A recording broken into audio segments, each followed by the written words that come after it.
So hello everyone. Last session में हम लोगों ने डिस्कस किया था कि एमोर्फस, क्रिस्टलाइन और पॉलीक्रिस्टलाइन सॉलिड्स में बेसिकली क्या फर्क होता है, कि हम लोग सॉलिड्स को तीन चीजों में डिवाइड कर सकते हैं या तीन टाइप्स में डिवाइड कर सकते हैं, दैट आर क्रिस्टलाइन, पॉलीक्रिस्टलाइन और अमोर्फस सॉलिड्स। ठीक है, तो अब हम लोग पढ़ते हैं कि अमोर्फस और क्रिस्टलाइन सॉलिड्स में क्या क्या डिफरेंस है। सबसे पहले बात आती है किसकी, इंटरनल अरेंजमेंट की। तो इंटरनल अरेंजमेंट अगर हम देखते हैं किसका, अमोर्फस सॉलिड का, लेट अस से, तो उसका इंटरनल अरेंजमेंट हम लोगों ने प्रीवियस सेशन में जैसे डिस्कस किया था कि शॉर्ट रेंज ऑर्डर होता है। शॉर्ट रेंज ऑर्डर होता है, या तो कोई पैटर्न फॉलो ही नहीं होगा, और अगर होगा भी तो कुछ टाइम के लिए होगा और फिर पैटर्न चेंज हो जाएगा, मतलब कि एक ही पैटर्न फॉलो नहीं होता रहता। ठीक है, रादर की पैटर्न होता ही नहीं है, रैंडमली अरेंज्ड होते हैं। और अगर आप क्रिस्टलाइन सॉलिड्स में देखते हो तो क्रिस्टलाइन सॉलिड्स में लॉन्ग रेंज ऑर्डर फॉलो होता है। लॉन्ग रेंज ऑर्डर, एक ही पैटर्न फॉलो होता रहता है। ठीक है, नेक्स्ट डिफरेंस हमारे पास किस पे आता है, मेल्टिंग पॉइंट पे। तो अगर आप मेल्टिंग पॉइंट देखते हो तो अमोर्फस का अगर आप लोगे, मैं अमोर्फस को ए से डिनोट कर रही हूँ और क्रिस्टलाइन को सी से डिनोट कर रही हूँ। ठीक है, तो अमोर्फस का अगर आप मेल्टिंग पॉइंट लोगे तो वो एक रेंज में आएगा, वाइल क्रिस्टलाइन सॉलिड का अगर आप मेल्टिंग पॉइंट लोगे तो एक डेफिनेट मेल्टिंग पॉइंट होता है। अब इसका क्या मतलब है, देखो सिंपल सी बात है, अगर मैं मान लो ये मेरे पास अमोर्फस सॉलिड का अरेंजमेंट है, ठीक है, ऐसा कुछ अरेंज्ड है, टाइटली पैक्ड होंगे पार्टिकल्स लेकिन रैंडमली अरेंज्ड है। और अगर मैं लेती हूँ यहाँ पे क्या, क्रिस्टलाइन सॉलिड्स, तो मान लो एक डेफिनेट पैटर्न अरेंजमेंट है वहां पर। ठीक है, तो इनके बीच का जो डिस्टेंस होगा, किसी भी दो कॉन्स्टिट्यूएंट पार्टिकल्स का आप डिफरेंस लोगे, इन दोनों के बीच का डिस्टेंस, इन दोनों के बीच का डिस्टेंस, या फिर जो फोर्स रिक्वायर होगा इन सब के बॉन्ड्स को तोड़ने के लिए, इनके बीच की इंटरमॉलिक्यूलर फोर्स ऑफ अट्रैक्शन को तोड़ने के लिए, वो सेम होगा किसके केस में, क्रिस्टलाइन सॉलिड्स के केस में। लेकिन अगर आप यहाँ की बात करते हो अमोर्फस सॉलिड की, तो रैंडमली अरेंज्ड है, तो इंटरमॉलिक्यूलर फोर्स ऑफ अट्रैक्शन, या फिर आप कह सकते हो कि जो बॉन्ड लेंथ होगी यहाँ पर इसकी और इसकी, इसकी और इसकी, इज नॉट इक्वल। ठीक है, हमेशा हर जगह क्या है कि बराबर नहीं है यहाँ पे। तो इसका मतलब कि जो इंटरमॉलिक्यूलर फोर्स ऑफ अट्रैक्शन है, या फिर आप कह सकते हो कि जो एनर्जी हमें देनी है पार्टिकल्स के बीच के इंटरमॉलिक्यूलर फोर्स ऑफ अट्रैक्शन को तोड़ने के लिए, वो सेम नहीं है किसके केस में, in case of amorphous solid. ठीक है, तो अगर मैं क्रिस्टलाइन सॉलिड को मान लो मेल्ट करती हूँ, लिक्विड में बना रही हूँ, तो वो एक पर्टिकुलर टेम्परेचर पे, फॉर एग्जांपल अगर उसका मेल्टिंग पॉइंट है 180 डिग्री सेल्सियस, तो इसी टेम्परेचर पे वो पूरा का पूरा क्या हो जाएगा, मेल्ट हो जाएगा।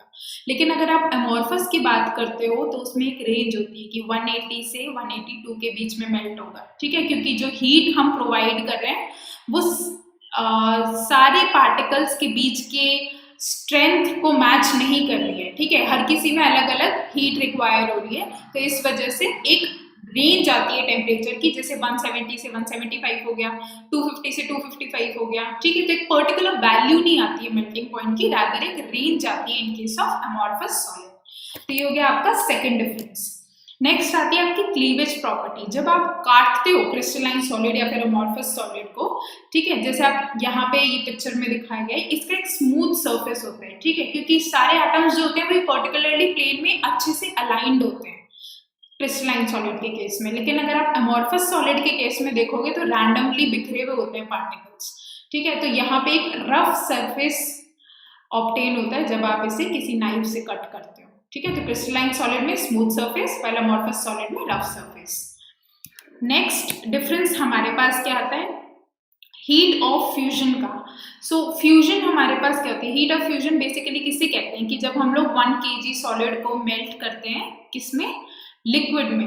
Fusion is what, basically melting. ठीक है, फ्यूजन को हम लोग क्या बोल देते हैं, मेल्टिंग। तो कितनी हीट रिक्वायर होती है उसे ही हम लोग हीट ऑफ फ्यूजन बोल देते हैं। तो सेम रीजन से, जैसे हमने मेल्टिंग पॉइंट डिस्कस किया था, उसी रीजन से यहाँ पे क्या होगा कि अमोर्फस सॉलिड का अगर आप लोगे तो वो डेफिनेट हीट ऑफ फ्यूजन नहीं होगी, लेकिन अगर आप क्रिस्टलाइन सॉलिड्स का लोगे तो डेफिनेट हीट ऑफ फ्यूजन होगी। ठीक है, नेक्स्ट हम लोग डिस्कस करते हैं पॉइंट दैट इज रिजिडिटी। ठीक है, तो रिजिडिटी अगर आप लोगे तो क्रिस्टलाइन सॉलिड्स जो होते हैं, क्योंकि उनका जो पैकिंग होती है वो काफी अच्छी होती है, ठीक है, एक ही अरेंजमेंट फॉलो करता है, तो मैक्सिमम स्पेस ऑक्यूपाई होता है, जो सॉलिड के अंदर का maximum space is occupied by constituent particles. ठीक है, तो इसलिए क्रिस्टलाइन सॉलिड्स जो होते हैं वो रिजिड होते हैं, वाइल अमॉर्फस सॉलिड्स जो होते हैं वो इतने रिजिड नहीं होते।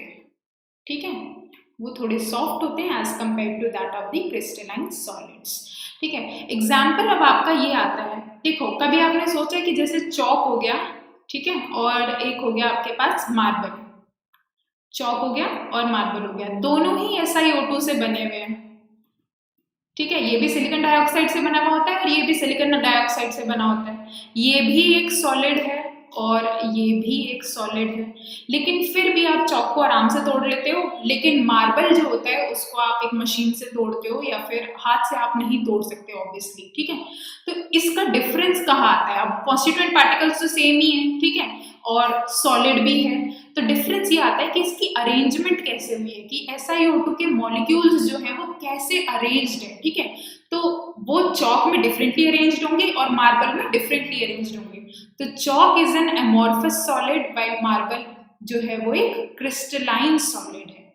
ठीक है, तो यही डिफरेंस है दोनों में कि चौक आराम से टूट जाता है लेकिन मार्बल आराम से नहीं टूट पाता, क्योंकि जो अरेंजमेंट होती है उनके अंदर के पार्टिकल्स की, जैसे SiO2 की अरेंजमेंट होगी वो डिफरेंट होगी चौक में और डिफरेंट होगी मार्बल में। ठीक है, तो अब आप ये देखो कि सिर्फ अरेंजमेंट जो है वो कितना इंपॉर्टेंट है सॉलिड में, कि ये प्रॉपर्टी भी डिफाइन हो रही है कि वो इजीली ब्रेक हो पा रहा है या नहीं हो पा रहा है। सो अरेंजमेंट जो है वो बहुत ज्यादा इंपॉर्टेंट है इन केस ऑफ सॉलिड्स, कि आपके जो पार्टिकल्स हैं वो कैसे अरेंज्ड है। ठीक है, नेक्स्ट आते हैं हम लोग किस पे, ट्रू सॉलिड्स और सूडो सॉलिड्स। अब ये बहुत ज्यादा इंपॉर्टेंट पॉइंट है। ठीक है, ये डिफरेंसेस बेसिकली आपके CBSE पॉइंट ऑफ व्यू से बहुत ज्यादा इंपॉर्टेंट है। बाकी ये जो इंट्रोडक्टरी पार्ट है ये JEE मेंस और नीट में आजकल कम क्वेश्चंस पूछते हैं, लेकिन फिर भी कभी कभार एक क्वेश्चन देखने को मिल जाता है। ठीक है, तो क्रिस्टलाइन सॉलिड्स को हम लोग ट्रू सॉलिड्स बोलते हैं, लेकिन अमॉर्फस सॉलिड को हम लोग सूडो सॉलिड्स बोलते हैं। तो अगर आपने कभी देखा होगा कि ग्लास जो होता है, ठीक है, जैसे आप विंडो पेन में जो ग्लास लगा हुआ होता है, अगर आप कुछ सालों बाद देखो, 5 साल 6 साल 7 साल या कुछ टाइम बाद देखोगे ना, तो वो ग्लास के जो नीचे की थिकनेस होती है ना, यहाँ पे वो इंक्रीज होनी शुरू हो जाती है। ठीक है, यानी कि यहाँ पे ये ऊपर का ग्लास जो होता है वो पतला होता है थोड़ा इन कंपैरिजन टू नीचे वाला ग्लास। तो इसका हमारे पास क्या एविडेंस है, इसका मतलब ग्लास फ्लो कर रहा है, कि ऊपर से कुछ ग्लास हमारे पास नीचे आके एक्यूमुलेट हो रहा है, इस वजह से उसकी थिकनेस जो है वो बढ़ रही है। ठीक है, और सॉलिड्स क्या फ्लूइड होते हैं, सॉलिड्स फ्लूइड नहीं होते। ठीक है, तो इसलिए अमॉर्फस सॉलिड को हम लोग सूडो सॉलिड्स कहते हैं। सूडो मतलब कि फॉल्स सॉलिड्स, क्योंकि उनकी एबिलिटी क्या होती है, फ्लो करने की। ठीक है, जैसे आप ग्लास एग्जांपल ले रहे हो, तो glass is an example of what, amorphous solid. तो वो ग्रेजुअली क्या कर रहा है, भले ही बहुत ज्यादा टाइम में कर रहा है, 5 साल ले रहा है 6 साल ले रहा है, लेकिन फ्लो तो कर रहा है, और सॉलिड्स की प्रॉपर्टी फ्लूइडिटी नहीं होती, तो इसलिए अमॉर्फस सॉलिड को हम लोग सूडो सॉलिड्स भी बोलते हैं। वाइल क्रिस्टलाइन सॉलिड्स की बिल्कुल भी फ्लूइडिटी नहीं होती, जीरो फ्लूइडिटी होती है, इसलिए हम उसे ट्रू सॉलिड्स बोलते हैं। ठीक है, अब ये वाला पॉइंट भी बहुत ज्यादा इंपॉर्टेंट है, जो कि है आइसोट्रोपिज्म। ठीक है, तो हमने एक लिया, मान लो एक क्रिस्टलाइन सॉलिड ले लिया और एक एमॉर्फस सॉलिड ले लिया, और हम लोगों ने कुछ प्रॉपर्टीज मेंशन करी, जैसे रिफ्रैक्टिव इंडेक्स मेजर कर लिया। ठीक है, रिफ्रैक्टिव इंडेक्स मेजर कर लिया, कंडक्टेंस मेजर कर ली, या फिर कंडक्टिविटीज मेंशन कर ली। तो हम लोगों ने ये ऐसी जो प्रॉपर्टीज हैं वो डिफरेंट डायरेक्शन में मेजर करी। ठीक है, फॉर एग्जाम्पल जैसे आप क्रिस्टलाइन सॉलिड लेते हो, मान लो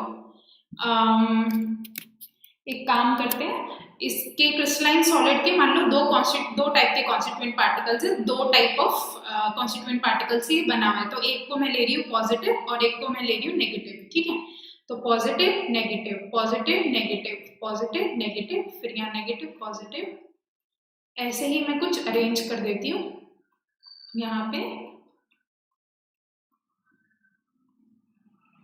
negative positive negative positive negative positive. ठीक है। और अमॉर्फस सॉलिड में तो कहीं भी ये पार्टिकल्स प्रेजेंट हो सकते हैं, पॉजिटिव यहाँ, नेगेटिव यहाँ, पॉजिटिव यहाँ, नेगेटिव यहाँ, नेगेटिव यहाँ, नेगेटिव यहाँ, ठीक है। तो ये बेसिकली अमॉर्फस है। तो अगर आप क्रिस्टलाइन सॉलिड्स की बात करोगे ना, सपोज मैंने डायरेक्शन वाइज मेजर की, रिफ्रैक्टिव इंडेक्स मैंने पहले इस डायरेक्शन में मेजर करी, फिर मैंने इस डायरेक्शन में मेजर करी, तो मेरे पास रिफ्रैक्टिव इंडेक्स जब मैंने इस डायरेक्शन में मेजर करी, मान लो इसकी वैल्यू आई μ1 और इसकी वैल्यू आई μ2, तो μ1 और μ2 बराबर नहीं आ रहे थे, मतलब कि डिफरेंट डायरेक्शन में क्रिस्टलाइन सॉलिड की अगर आप प्रॉपर्टीज मेजर करते हो तो वो डिफरेंट वैल्यूज दे रही है। रिफ्रैक्टिव इंडेक्स इधर कुछ और आ रहा है, इधर कुछ और आ रहा है।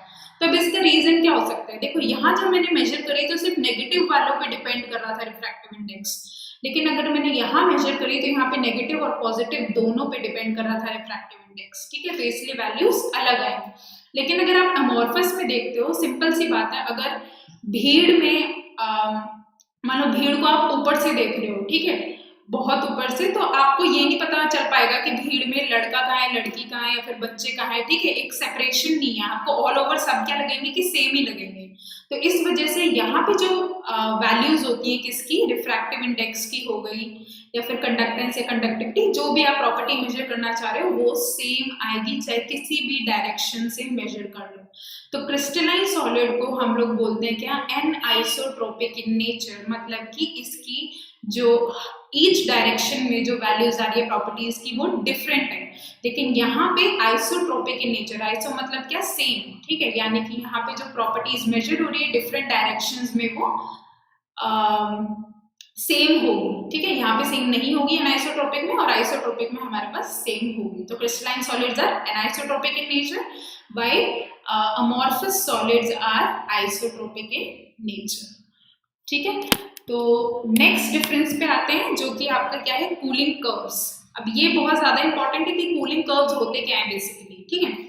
जैसे नाम से ही पता चल रहा होगा, कूलिंग का मतलब क्या है कि आप किसी भी लिक्विड या फिर गैस को किस में कन्वर्ट कर रहे हो, सॉलिड में कन्वर्ट कर रहे हो, ठीक है। तो प्रोसेस आप क्या कर रहे हो कि लिक्विड को सॉलिड में कन्वर्ट कर रहे हो। बेसिकली हम यहाँ पर लिक्विड से सॉलिड को ही बना रहे हैं, वैसे गैस को भी सॉलिड में आप बना सकते हो, जैसे आपने ऑलरेडी देखा सब्लिमेशन में, ठीक है, कूल करके।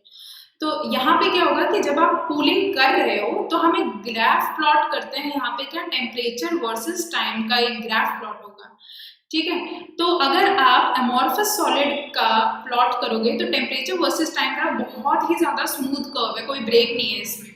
लेकिन आप कूलिंग कर्व जब क्रिस्टलाइन सॉलिड का देखोगे तो इसमें क्या होगा, टेम्परेचर वर्सेस टाइम कर्व में 2 ब्रेक्स आ रहे हैं। अब इन 2 ब्रेक्स का मतलब क्या है, वो बहुत ज्यादा इंपॉर्टेंट है, ठीक है। सो कूलिंग कर्व बेसिकली क्या होता है, टेम्परेचर वर्सेस टाइम ग्राफ, जब आप लिक्विड से सॉलिड बना रहे हो, ग्रेजुअली कूल कर रहे हो। तो यहाँ पे क्या हो रहा है कि अगर आप इसे मेंशन कर दो, इसको सी, इसको डी मेंशन कर देते हैं, तो सी से ए तक हमारे पास कूलिंग हो रही है, ठीक है, अभी सॉलिड फॉर्म नहीं हुआ है। ए पे सबसे पहला क्रिस्टल आएगा, फर्स्ट क्रिस्टल आएगा किसका, आपके सॉलिड का, ठीक है। अब जब पहला क्रिस्टल आ गया तब टेम्परेचर क्या रहेगा, कांस्टेंट रहेगा, जब तक पूरा क्रिस्टल डेवलप नहीं हो जाता, ठीक है। बहुत आराम से पहले क्रिस्टल से लेके आखिरी क्रिस्टल तक, ए से बी तक, जो आपका टेम्परेचर रहेगा वो क्या रहेगा, सेम रहेगा, कांस्टेंट रहेगा, ठीक है। यहाँ पे आपकी जो क्रिस्टलाइजेशन प्रोसेस है बेसिकली वो कंप्लीट हो चुकी है। अब आप बी से डी जाओगे तो ये क्रिस्टल क्या करेगा, कूल करेगा। तो ये बेसिक डिफरेंस होता है किसमें, cooling curves of amorphous solid versus cooling curve of crystalline solid. Amorphous का स्मूथ होगा, लेकिन क्रिस्टलाइन का हमारे पास 2 ब्रेक्स आएंगे, ठीक है। और पहले क्रिस्टल से लेके आखिरी क्रिस्टल तक टेम्परेचर जो रहेगा वो क्या रहेगा, कांस्टेंट। सो अब आ जाते हैं क्वेश्चंस पे। सो क्वेश्चन ये कहता है कि amorphous substance show a short range and long range order, b short range order, c long range order and d have no sharp melting point, ठीक है। तो अमॉर्फस सब्सटेंसेस में short and long range order होता है, ये गलत बात है। शॉर्ट रेंज ऑर्डर होता है, ये सही है। लॉन्ग रेंज ऑर्डर इसमें होता है, क्रिस्टलाइन में होता है, अमॉर्फस में नहीं होता।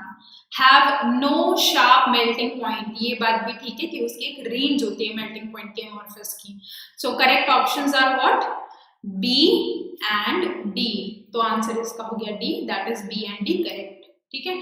तो ये हम लोग प्रीवियस ईयर के क्वेश्चंस करवा रहे हैं, टॉपिक वाइज, ताकि साथ साथ आपके क्वेश्चंस भी होते रहे कॉन्सेप्ट्स के साथ साथ, ठीक है। इससे आपको एक आइडिया भी लग जाएगा कि कितना आपको ज़्यादा कॉन्सेप्ट समझ में आ रहा है या फिर नहीं आ रहा है, और जो मिस आउट हो जाती है ना चीज़ें, वो सारी आपके क्वेश्चन से कवर हो जाती हैं। तो ये हमेशा याद रखना कि ज़्यादा से ज़्यादा क्वेश्चंस प्रैक्टिस करना बहुत ज़रूरी है, ठीक है। एक बुक में या फिर एक लेक्चर में आपको सारी चीज़ें नहीं मिल सकती हैं। वो सारी चीज़ें आप किससे कवर करोगे? क्वेश्चंस से कवर करोगे। जितना आपको लेक्चर में पढ़ा रहे होता तो आप फॉलो करो ही, और उसके बाद आप maximum number of questions practice करो।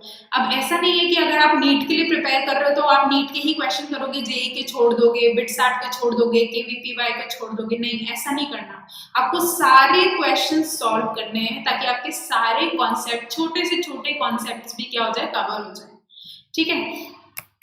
तो नेक्स्ट हम लोग ये लेते हैं question, that is a crystalline solid changes abruptly from solid to liquid when heated.